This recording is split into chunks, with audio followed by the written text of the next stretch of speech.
Hello, everybody, and welcome back to another episode of My Sunderland 11. If you do like what you see in the video, please do subscribe to the channel. It's very much appreciated.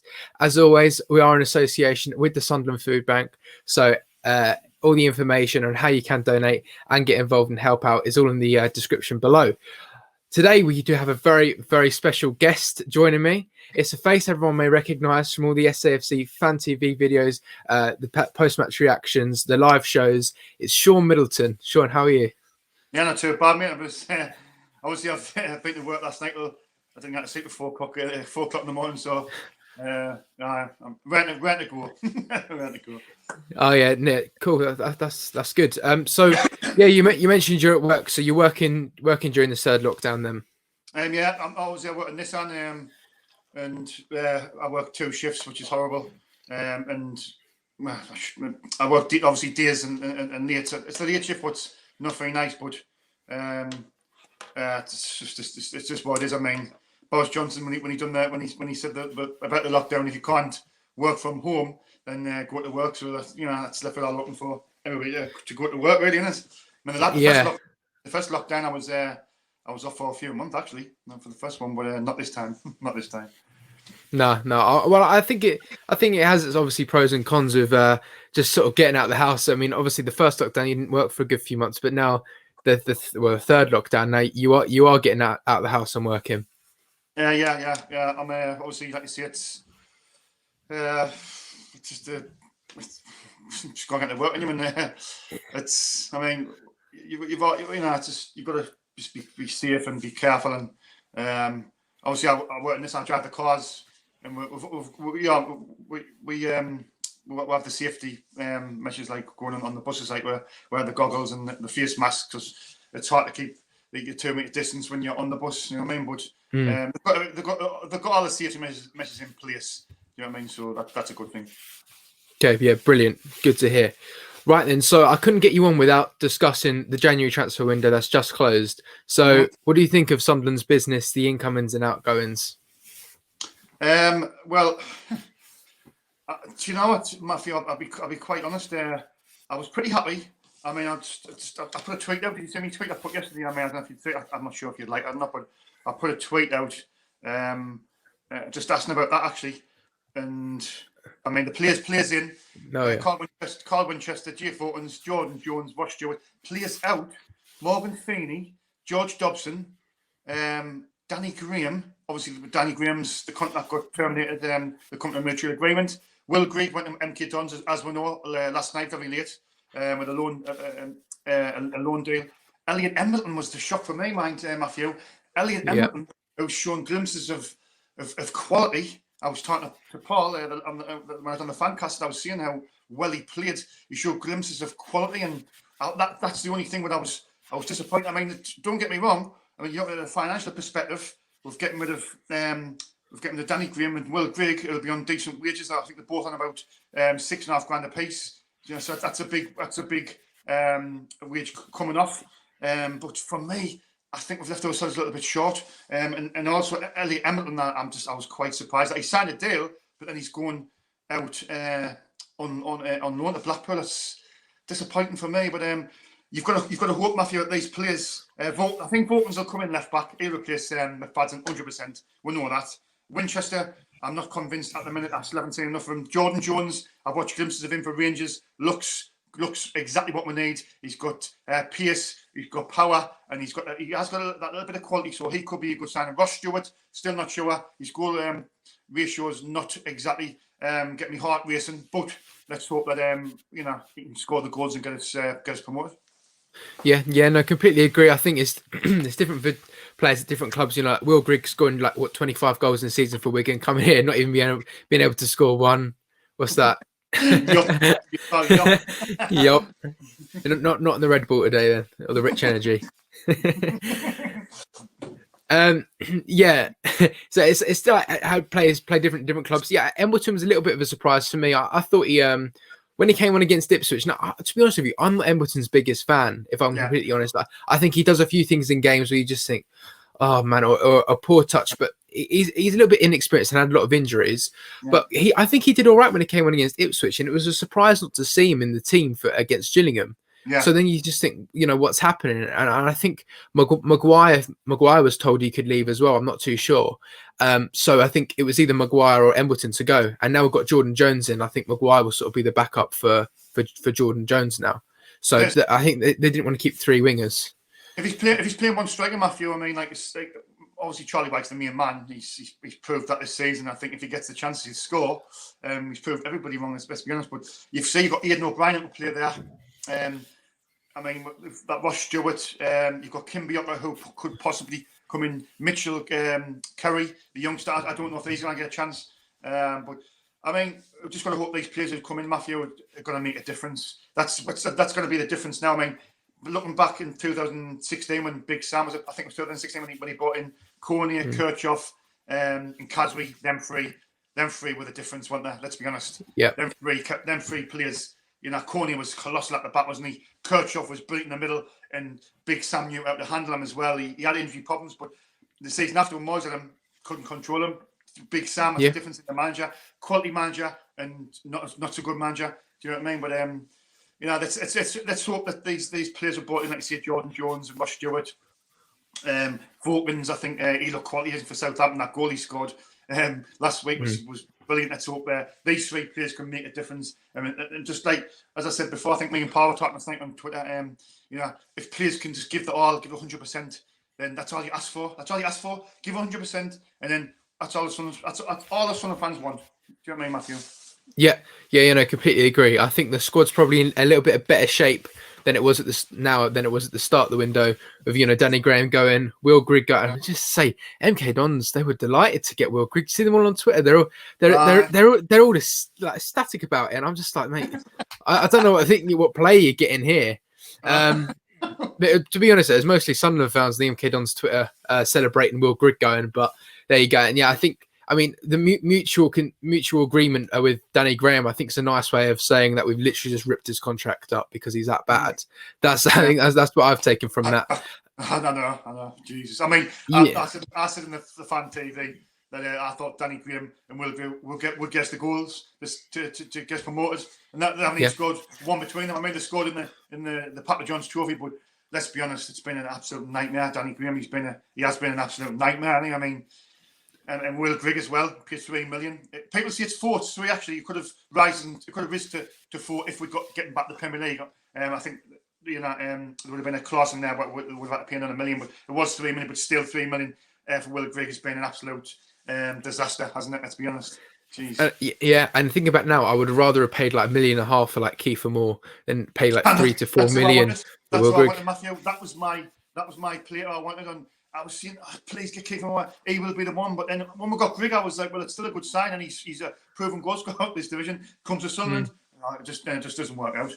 It's typical. I know it's like a curse. Like Danny Graham as well. They do well. Other clubs, they put on a Sunderland shirt and they forget how to play football. I don't know how that works. Yeah. So yeah, moving away from the transfer window and more to us sort of watching the games now. Obviously, different times, weird times that we're living in. Obviously, you've been doing the live streams, watching along with either the Conrad or Michael or on the Fan TV. So, how have you sort of found watching the games in the stadium and watching them like how you do now? Like, how's that different? How are you finding that? Well, that's not the same as it. I mean, like you said, I think it's been nearly a year now. We haven't been in the football grounds, or approaching a year, and it's just crazy, isn't it? It's like. I mean, you got to think where it's. I mean, the Zoom calls now. I mean, people use the Zoom calls, and I mean, like your channels does the fan reactions after games, and you're doing great. Also done the live streams and the Jacob's done interviewed the players, some of the former players and stuff, and you've got that. You look at it in that perspective, it's good, but it's been different. Just like you see, it's just watching it in your house and from iPad and like streaming it back on your YouTube channel, and it's just been so different. Like, but let's hope like in the next few months. I mean, I think we might write this season off of getting in the grounds. It's going to be next season. I think hopefully next season we can get back in them stadiums and get back to normality and have a few beers with your friends and do the things what you did before. It's been hard, hasn't it? Let's be honest. I mean. people who's got mental health as well and is struggling. I mean, I feel sorry for them as well. I did the first lockdown. I was struggling a little bit. I'm fine now. I mean, people's asked us if I'm all right and stuff, and because I haven't been on the Fan TV for a while, and what's going on, this, that, and the other, and you're leaving and stuff, and this, that, and I was thinking, geez, I'm fine. I mean, the difference from the first lockdown and the second lockdown, I'm going to work now, and that's the difference. You go to work, you're mixing with in your bubbles at work, and you talk on the buses and stuff, and you socialise, and obviously you get on with your work. But that's the difference with the first lockdown and the second lockdown, Matthew. Do you know what I mean? Yeah. But I'm fine. That, and see, it's just I didn't want to talk about too much about the Fan TV. It's just I didn't like a few things. What's happened with the channel? I'm not going to slag people off because I'd rather see it the faces and this, that, and the other. But I'm just like you see, I'm just taking a break and just doing other things at the minute, and staying safe. Yeah, no, that's fair enough. Yeah, I think for a lot of people, and I'll be honest, when we had no football to look forward to, and there was nothing going on for a good few months, the only thing that we had to look forward to was watching the Thursday Night Lives, like on Thursday, because because everything, although we were in like a national lockdown, so much was still happening at the club. And every week, there was Stuart Donald saying he's not going to give fans their money back, and then you had players leaving, and then so there was always something. So all this news happened, then you look forward to Thursday where you see these 6 guys sort of joke about it and laugh and argue, and it was brilliant, really. And I think it kept a lot of people going, and I think it kept me going as well, because this is why I sort of found this YouTube thing, and the lack of interaction that we had during the first lockdown was awful. But this is great, because although we're not in the stadiums together interacting, then we're just interacting still probably the same, but just in a different form. So I think this is still quite nice. Yeah, it's brilliant to see. I like the concept what you have brought as well. Your channel. I mean, I see it. I thought you would have been closer to 1,000 subscribers, but I think you'll get there. I mean, I know you just cleared 300 on you, I think, just recently. Yeah. I think it's a very underrated channel, very underrated. I mean, as part of what I spoke about you, I think you're, the B's and E's. I think you're absolutely brilliant. I mean, when I first seen you and stuff, I was thinking this guy could be. We need to get this guy on the Fan TV. But that's not my. I'm not the boss. If I was the boss of the channel, I probably would have tried to get you on the channel, as well as Jack Dodds at the time. But credit to Paul, he's seen the talent in you, and he's getting you, and I think he's used to. I mean, Umar is great. He's got some great lads. I didn't know the names, so I keep forgetting that. But I know you've got your regulars, Tim Birch. He's a lovely bloke, and he's an absolute gentleman, lovely bloke.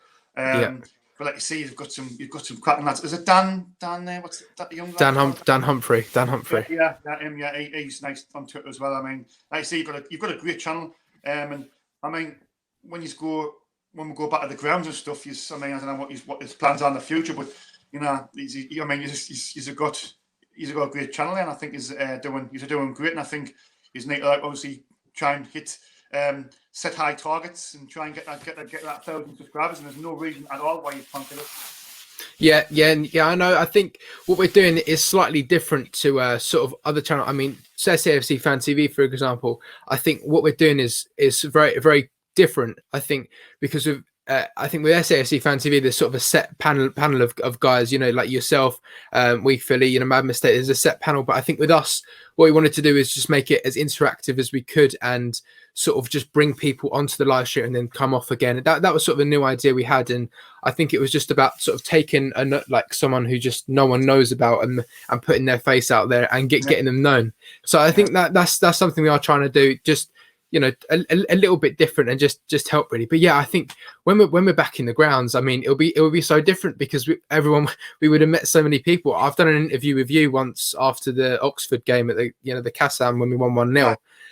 And that and if we did it again, we know each other better than we did then, and I'd go around and see, oh hello, how are you? It'll be crazy. So in some ways it's good what's happened, but I think now it's the point of, look, we just sort of want to be back there, because there's so much to look forward to.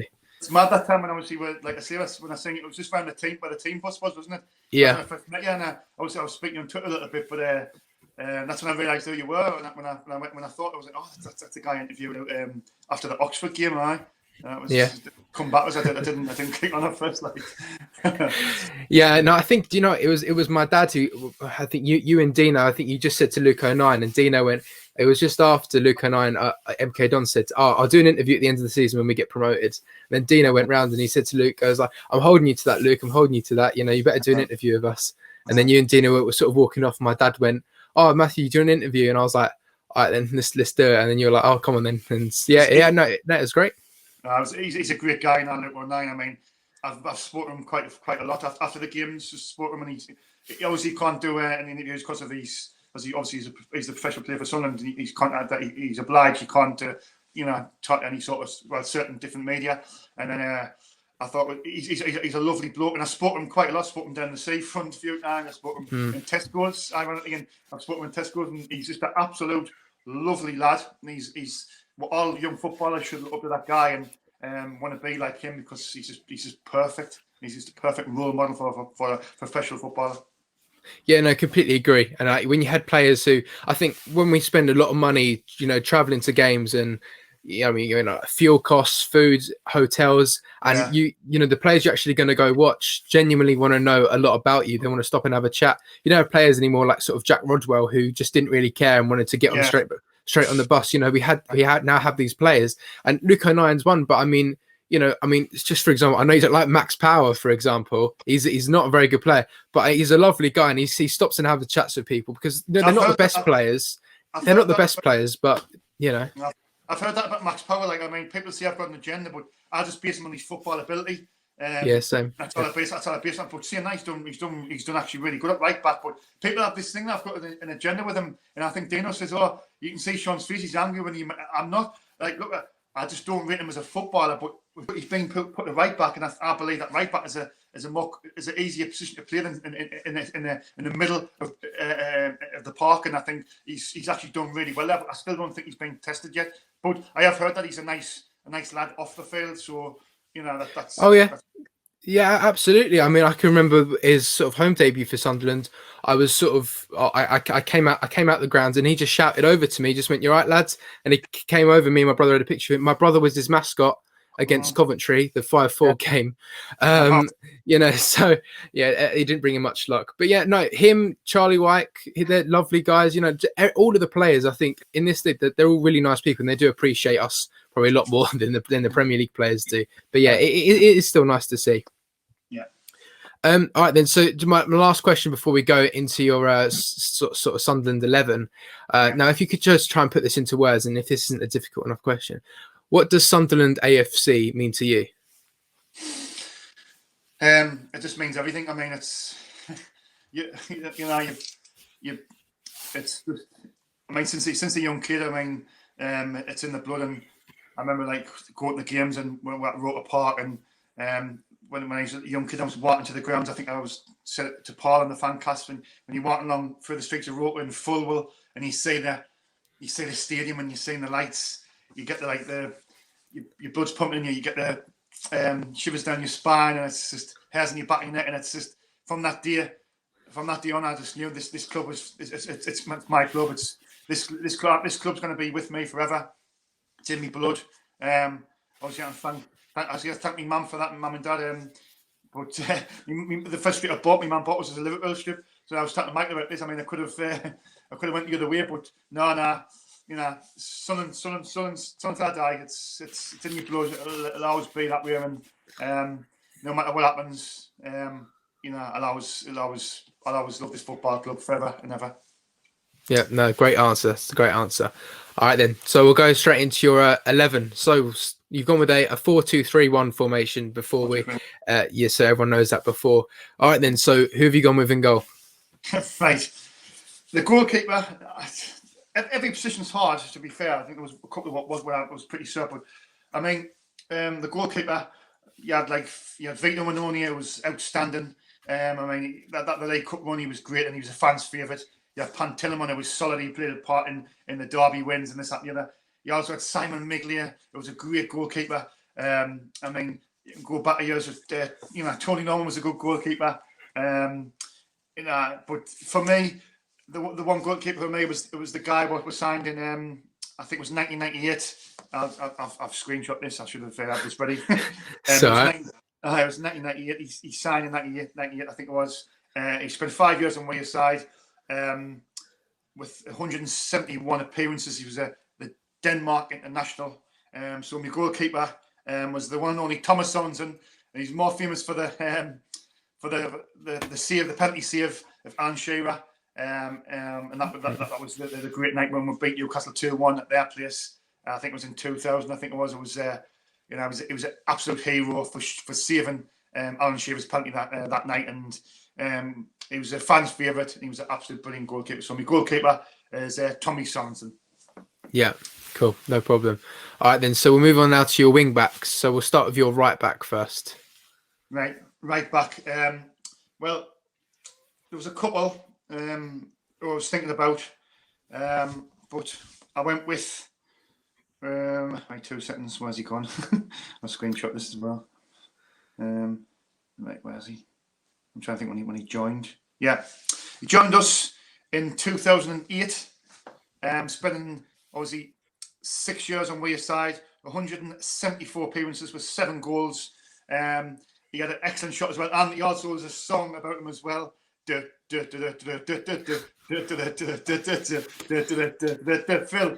Bardsley, right back. Philip Bardsley was, do you know what? He was very underrated, Matthew, for me.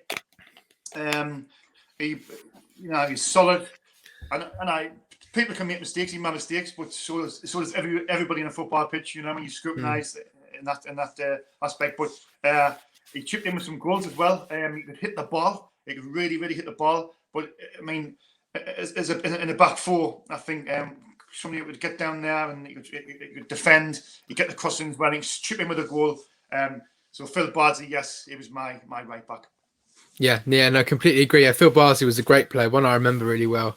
You know, that night in Manchester, the semi-final in the League Cup. I think, his shot, when that ball left his foot and it's going straight at De Gea, it hadn't even hit the net yet, but I just knew after someone hits the ball, you just sort of know. And the way De Gea spilled it in his goal was like that night was just meant to be. Like, it was meant to be for us, So, yeah, I definitely agree. Yeah, Phil Bardsley, great player. So we'll move on over now to the other wing back, so the left back. Yeah, this one was one of the difficult ones because, as you know, Matthew, over the years we've had some great left backs. I mean, but Julio Arquette was a fan favourite. We had Patrick. Do you know what I really like? I really like Patrick Van Arnold. I really like him.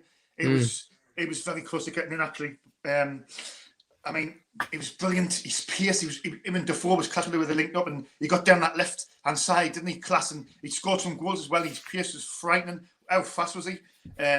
He's very close to getting in. Danny Rose spent a year here on Wearside. He was a fan's favourite. Danny Rose was brilliant as well. I mean, when I first seen him, this guy's going to go all the way. He's going to be England's left back, no doubt about it. But he was close to getting in. Also, Marcus Alonso was very, very close. He spent a year on Wearside, and why we didn't sign him, I'll never know. For $6 million from Fiorentina, I'll never know why we signed him. He was a great, solid. He was in that team in the League Cup final. But I've got to go with this guy because he spent 12 years on Wearside, and he was in the two famous sides were finished two seventh places in the Premier League. He was, heartache in '98 when he missed that penalty against Charlton Athletic. But he redeemed himself next season because the next season that team went on to win the league with record points, record clean sheets, and he was a big part of that as well. So obviously, he put a great cross in. He put some great crosses in for Niall Quinn and Kevin Phillips. So my left back is the one and only, the local lad, Michael Gray. Yeah, no, that's fair enough. Yeah, absolutely. I mean, Michael. I mean, you are right. We've had some really good left backs. Loads of people. Really, you could say that when we're in the Premier League, there was only a few positions where we were always solid. I think left back was one of them. Goalkeepers was another one, as well. And I think it was only when we had certain players, when Bardsley left, for example, we never replaced Bardsley. So I think we were always very strong at left back. And yeah, as you mentioned, a few there has some really strong left backs. So yeah, Michael Gray, That's a great choice. Yeah. Yeah, right then. So that's a good choice. So we'll go to your central defenders now. Do you want to start us off with one of them? Yeah, the central defenders. Right. These two positions is quite hard as well. What I forgot to mention was, I think we talked this before we went live and we start recording. These players, I'm picking these players here. When obviously the managers, when I'll say the manager until the end when you ask us whatever. These players are the ones I picked in the peak of their career. Doesn't necessarily mean they've had to be in the peak of the career at Sunderland, but what they've done in the careers, and that's what I'm trying to mould together the team. You have if this certain manager I've told you before who could have had these section of players, if he could add them players and mould them together. Do you know what I mean? So anyway, I mean, in centre of defence, me and Michael just discussed this before. If I was to discuss that, Cornier, how good was Cornier when Big Sam brought him in that season? He was absolutely colossal. He was solid. Him and Kabul, you could have, in that season, them two were unbelievable, weren't they? They were solid as a rock. Nothing was getting past them. Well, very rare anyway.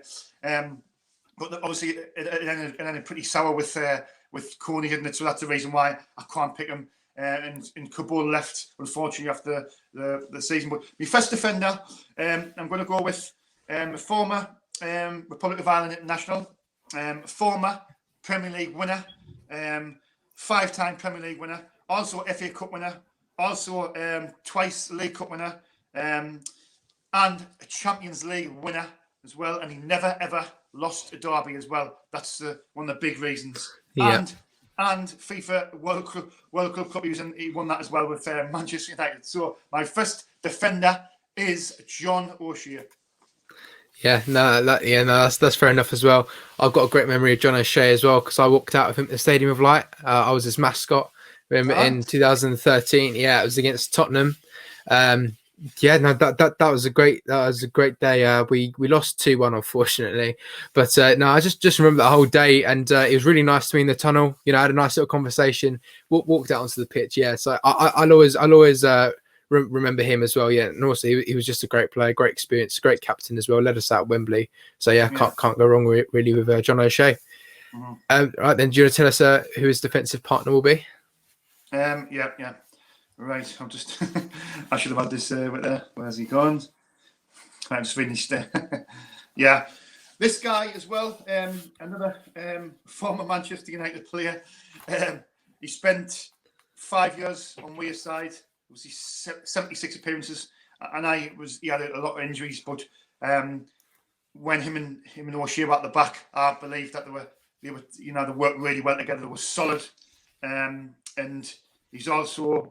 He won quite a lot. I'm trying to think where he's on as well. I've missed these honours there.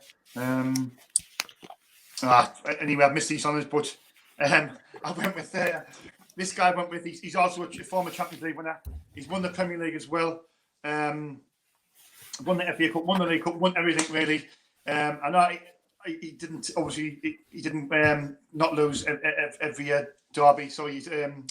John O'Shea didn't lose a derby, but Wes Brown did lose one. He lost one in the I think it was the 2011. That's the 5-1. I'm sure he was in the team at the back with Tyson.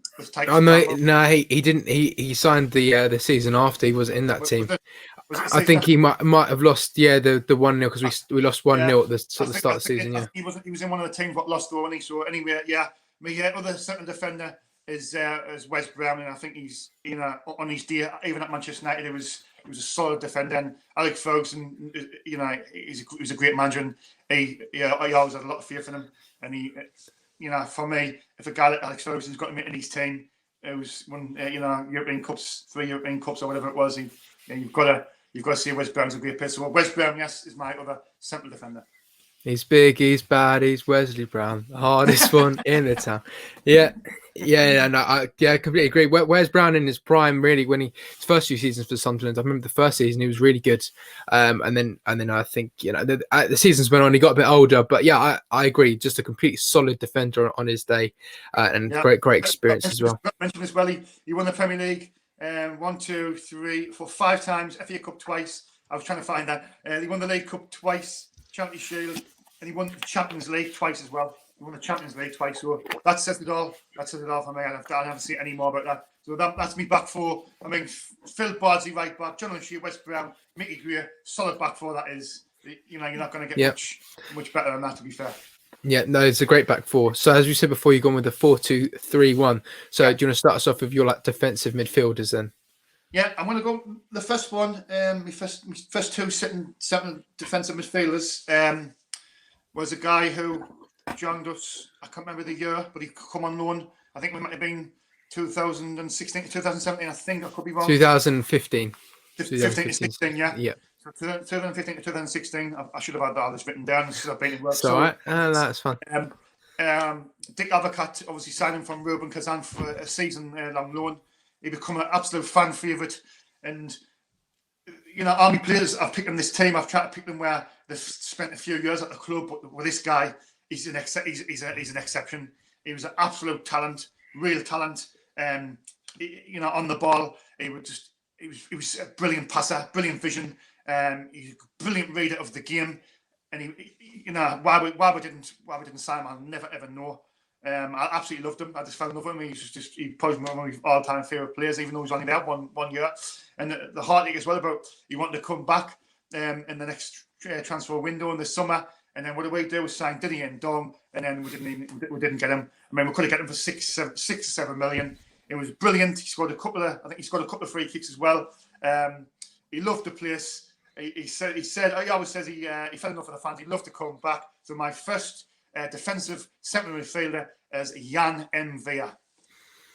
Yeah, no, that's fair enough. Yeah, he did score that free kick against Aston Villa away. Yeah, a great player as well. You had you had Catamol, Kirkhoff, and Mvia in the middle, and it was such a strong midfield. Yeah, but Mvia again, it's a poor decision from whoever was. I think maybe it was Margaret Byrne or no, it was Martin Bain. I think Martin Bain who. Yeah, Martin Bain, who just they didn't bring him back, and just loads of poor decisions. But yeah, Mvia, that's a great choice. So who will be his midfield partner? I went with this guy because obviously he spent 10 years at the club. He was a long servant of the club, and it doesn't happen very often now. He was a lad from Teesside as well. He was from the northeast. He was a Borough lad.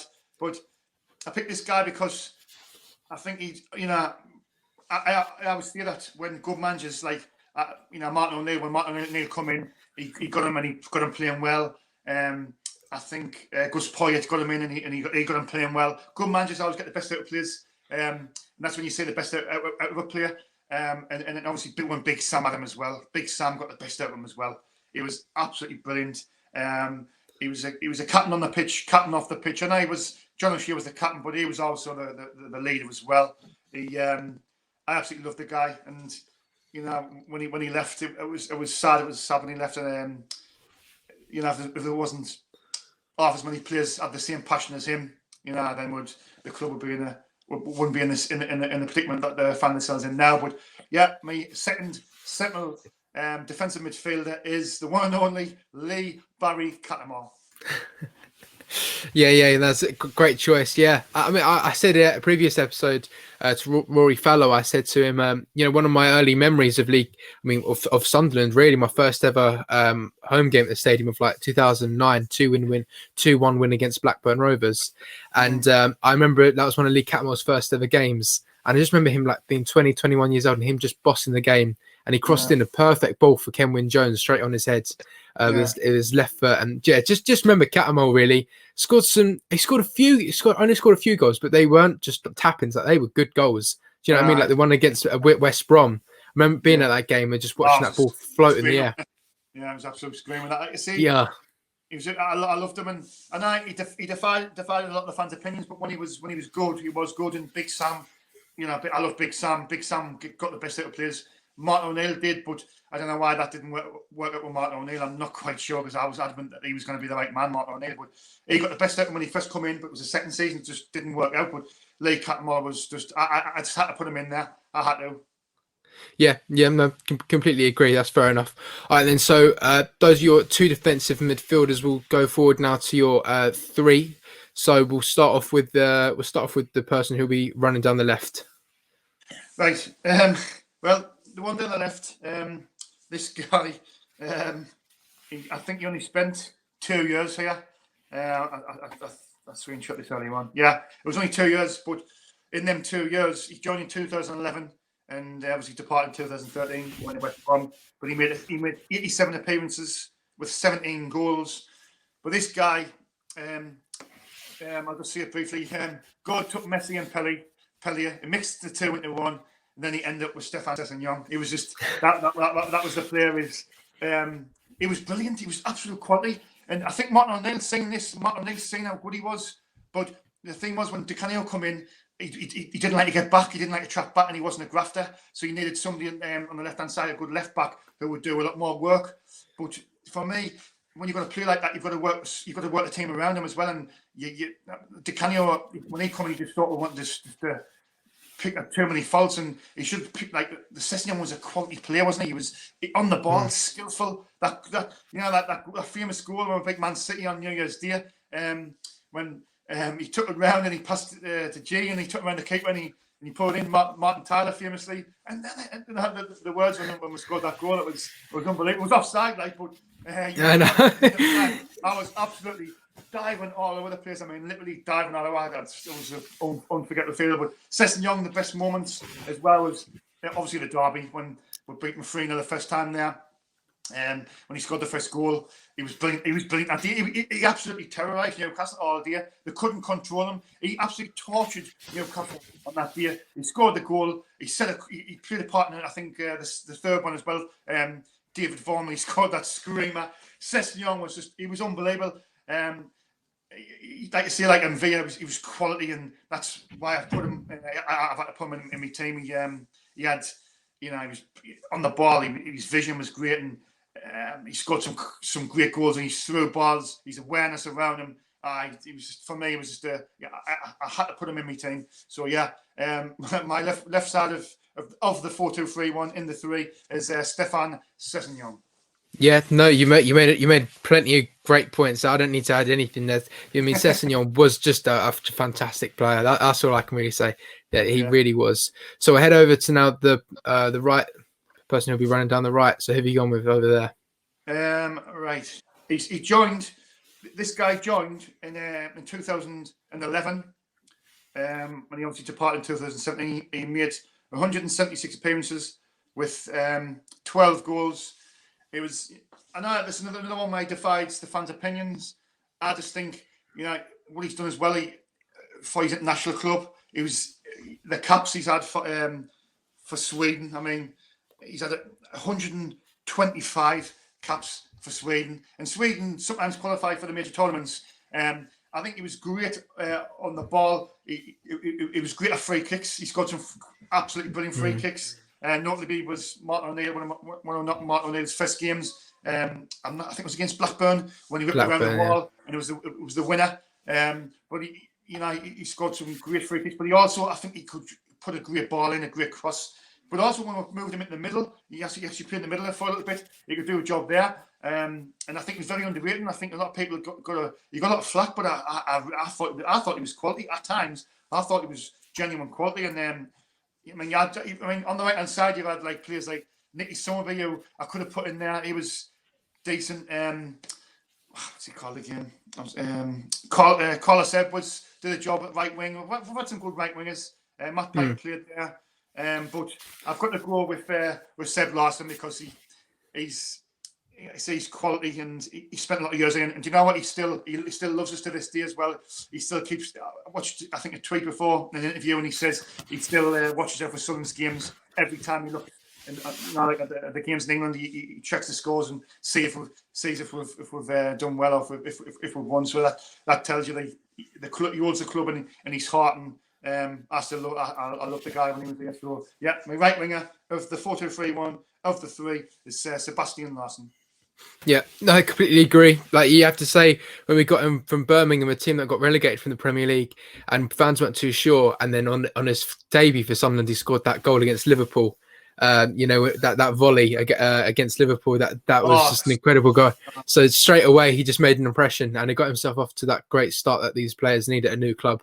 But yeah, I completely agree. Seb Larsson, great choice. So now the guy you got in the middle. Who have you got? Like this guy, this guy is he's obviously come through the academy. I know a few lads who went to school, found in school. Showed a lot of potential there. It was one thing about Jordan. I've seen him already. I try to lead up with it. One thing about this guy is he was dedicated. He was dedicated from a young age. He when some of his mates was going to drink, and he'd be on the field trying to practice his skills and this, that, and the other. And I think there's a video on YouTube of him doing these skills with his friends. But this guy, he's went on to, look what he's done at Liverpool now. He's a Premier League winner. Yeah. He's a Champions League winner and a World Club Cup winner as well. He's a local lad. And, you know, he's shown his genuine quality now. And, I mean, I think we're selling for 20 million at the time. And, I mean, look at it now, it's an absolute bargain, isn't it, when you look at the prices in the game now.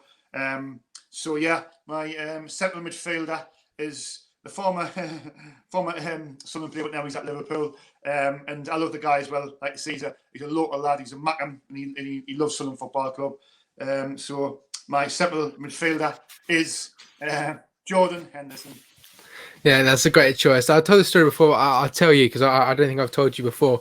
But when we were at the 2014 League Cup final, I was just sitting down in the Sunderland fans bit, and then I was sitting next to my older brother, and then the person next to him, he was sort of there in like a body warmer with his like hood up. And people started taking selfies with this guy, and I was like, why are people taking selfies with this guy? And then my brother starts taking selfies, and I was like, who's that? And he goes, it's Jordan Henderson there. And I'm like, what? And then Jordan Henderson's there in the Sunderland end, and you have to, when Barini scored, we're all celebrating. Like, I looked over, and Jordan Henderson's celebrating the goal just like everyone else, you know. So, it just shows he still does love the club, although he's done very well. There are players where we have to say who proved a lot of people wrong because he had his doubters. I mean, even Sunderland fans, Liverpool fans, you know, they didn't really believe in him, but how he's proved them all wrong, and he's such an integral part to their team. But yeah, Jordan Henderson, he's a legend of English football now, I think, of what he's done. So yeah. That's a great choice.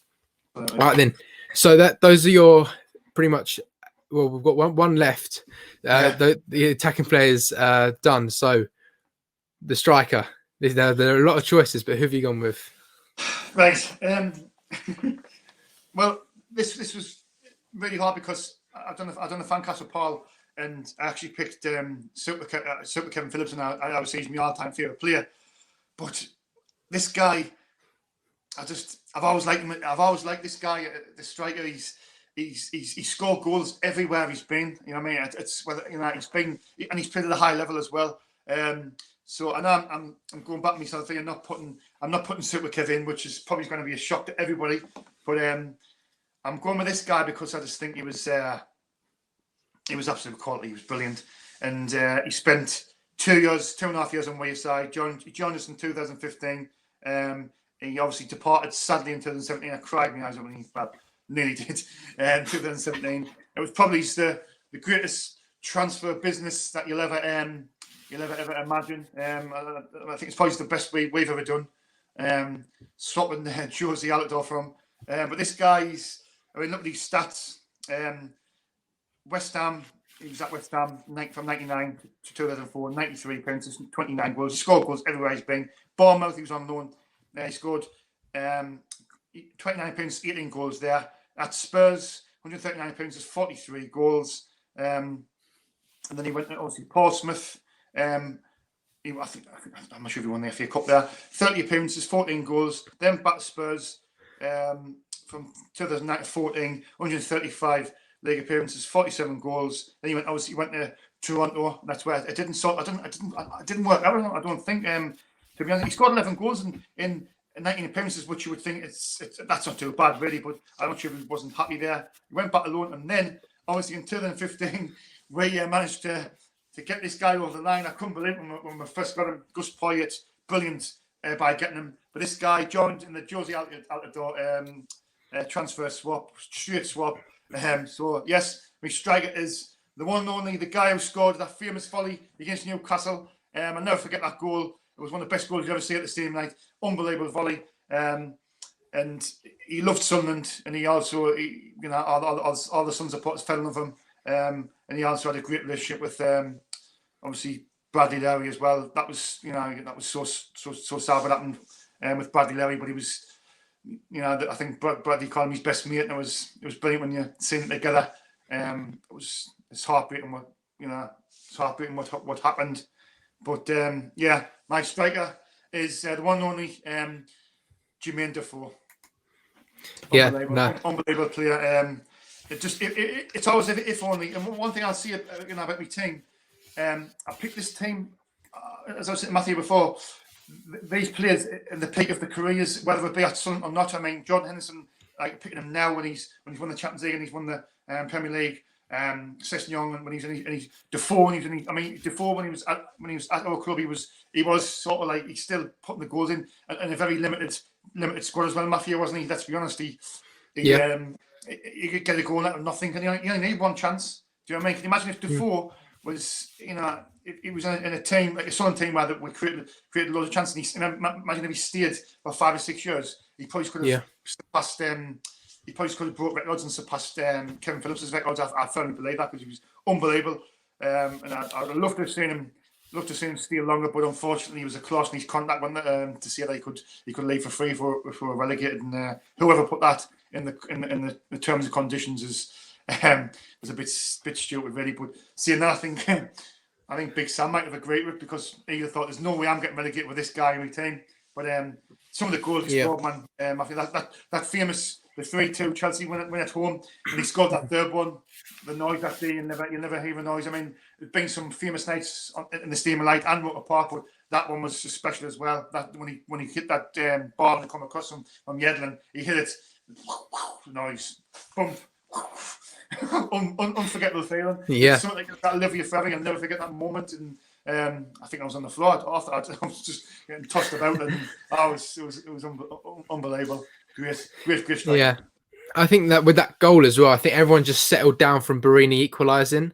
So when everyone just settled down, they went, oh, and then Defoe scored, and then everyone jumped up again. But yeah, no, I mean Defoe, great memories really, and I think I was speaking with my friend who's a Tottenham fan, and we agreed. I think Defoe is more of a Sunderland legend. He's more of a legend at Sunderland than he is a Tottenham legend because Tottenham have loads of good players and got Harry Kane, Heung-min Son now, but. Yeah. At Sunderland, the last sort of best player we had was Jermaine Defoe, and he's just shown class on and off the pitch, I think. And it's always him and Kevin Phillips who have been chosen in pretty much every episode that I've done. But yeah, Jermaine Defoe, class acts on and off the pitch, and fully deserves everything. Got an OBE now, age of 34. I've been on the tour at the Stadium of Light. The people who work there, they've said at the age of 34 years old, Jermaine Defoe is by far the fittest person in the entire club. Lived his life so well and had a great attitude. So yeah, that's great. So yeah, Jermaine Defoe, great choice. So that's your team going along the bottom now, which is a fantastic team, I have to say myself. So if you had to have a manager to manage this team, you said his name a few times in the episode, but please explain your reasoning for who he is. Yeah, well, this for me, it's we had Peter Reid back in. I think he spent 7 years on Wayside, 7.5 years on Wayside. Peter Reid done great, didn't he? Let's be honest. He come in, he saved us 1 year, and then he got us promoted the next season. Unfortunately, he wasn't backed. Not Bob Murray's fault. He just didn't have the money. Do you know what I mean? So unfortunately, we got relegated. But Peter Reid was a great manager. Then that season we moved to Stadium of Light.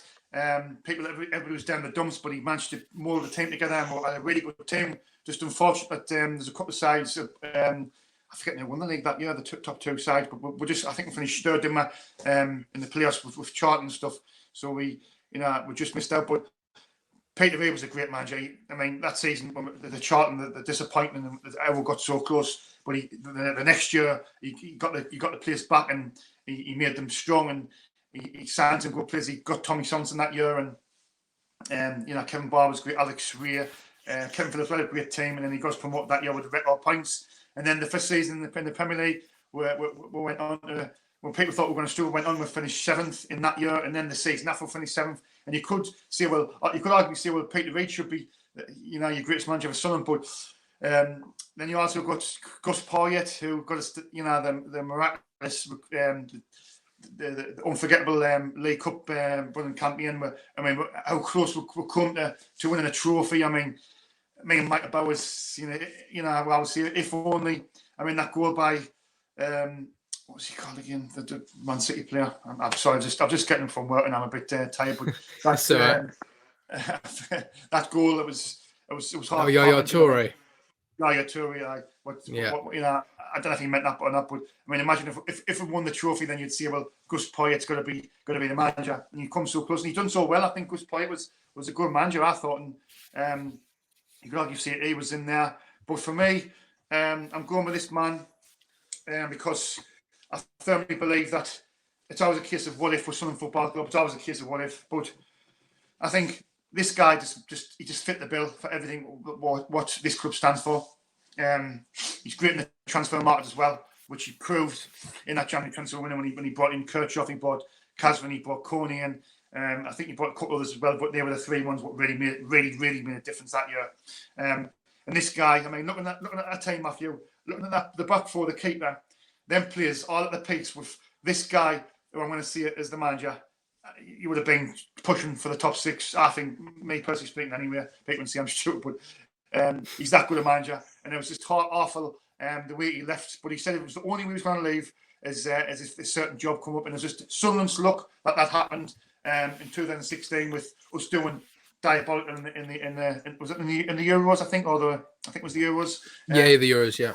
We didn't get past the group stages, so thanks to Roy Hodgson. This is why the one and only, the best manager I think we've ever had at this club in a long, long time, in my time of supporting the club. Big Sam Allardyce is just absolutely brilliant manager. Gets the best out of players. I mean, look at the defence. I mean, Van Arnold was great going forward, but he couldn't defend. Yedlin, great going forward, fast, both of them faster, but they couldn't defend. What did Big Sam do? He got them in, he sat them down, he taught them, he got them on that training pitch, and he got them to defend. You know what I mean? He made them defend in that back four of Van Arnold, Yedlin, Cabal and Cornea, that back four. I look at that, and my back four looks good, but you look at that back four and you think, geez, God, that's an unbelievable back four. And why was that? It's because of Big Sam, because he gets the best. Yeah. He treats them. He gets the players to know the basics. Know defenders a defender's job is to defend and to keep and be socially aware of the positional aware and not getting sucked in. And that's what he's done to these players, especially Van Arnold and Yedlin. I think Big Sammy just got the best out of players. Look at Kirchhoff. The difference with Kirchhoff that year and the Kirchhoff under Moyes, it was just unbelievable. And it's always a case of what if Matthew. If he'd stayed, we would still be in the Premier League. And if he was still there, we'd be in the Premier League now. We'd be pushing for the top teams, trying to get in Europe. If we had owned it, it was trying to. If we had owned it, it was back him as well because we're in massive debt. He maybe looked at that and thought, do you know what? We're 183 million worth of debt. We're hemorrhaging debt. This is me get out clause here. Do you know what I'm saying? But I also heard that that he would Ellis Short would have backed him in the next season. And it's always a case of what if. But Big Sam, what a manager, and it's so sad. So sad. Yeah.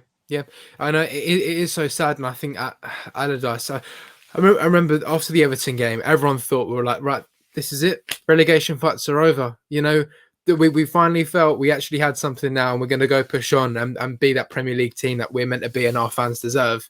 And it just never happened. And it is probably one of the most heartbreaking things ever because we would, if Allardyce would have stayed, we might never have met Stuart Donald. We might never have met Salmon Pants. We would never have met any of these people. We would. I don't know. It's always what if, and I think it's such a shame. And I think Allardyce was such a great manager as well. He came in and he really sorted the team out. He got players playing their best football. As we mentioned earlier, Jermaine Defoe, he was an isolated striker. We played a 4-5-1. But whenever the ball came to him, he got the ball and he would just score 2-touch finishes, get the ball, turn, shoot, score. One that I can remember at Liverpool away, where Jermaine Defoe got the ball, there was nothing. He was this tiny little guy, 2 massive defenders. He managed to turn, shoot, score. But he had these players. Allardyce had these players that were just they want to play for him. And we saw Van Aanholt when he scored against Everton, that free kick. He ran straight over to Allardyce. So exactly. Yeah. So Yeah, Allardyce, yeah, a great manager, absolutely. Well, So you have a Defoe said about him as well. Do you mean Defoe on that night when we beat Everton 3-0 and sent Newcastle down? He was getting interviewed, and the Defoe said he's probably one of the best managers. Well, I think he might have actually said he was just an unbelievable manager. He just knew how to get the best out of players. Do you know what I mean? And that just speaks volumes of the guy. And you know, it's just so sad. I feel kind of sad now thinking about it. I know. It's like what could have been, but it was a great memory, and the last best memory we ever had of when Sam Allardyce was there. But yeah, so Shaun, that's your team done and manager. And I think I have to say, it's a great team, and it was great hearing you speak about the team as well. So yeah, just again, thank you very much, Shaun, for coming on and sharing some of your memories with us. Yeah, no problem. As always, the video is in association with the Sunderland Foodbank, so all details on how you can support and get involved will be in the description below. Please, if you do like what you see, please subscribe to the channel. Shaun, does it cost anything? No, it's absolutely free. Doesn't cost a penny. There you go. Be sure to subscribe. Ask your family member. Ask a friend. It only takes a couple of minutes. There you go. Yeah, thank you, Shaun. Yeah, like what Shaun said. Please do subscribe, and yeah, we'll see you all in the next episode. Away the lads.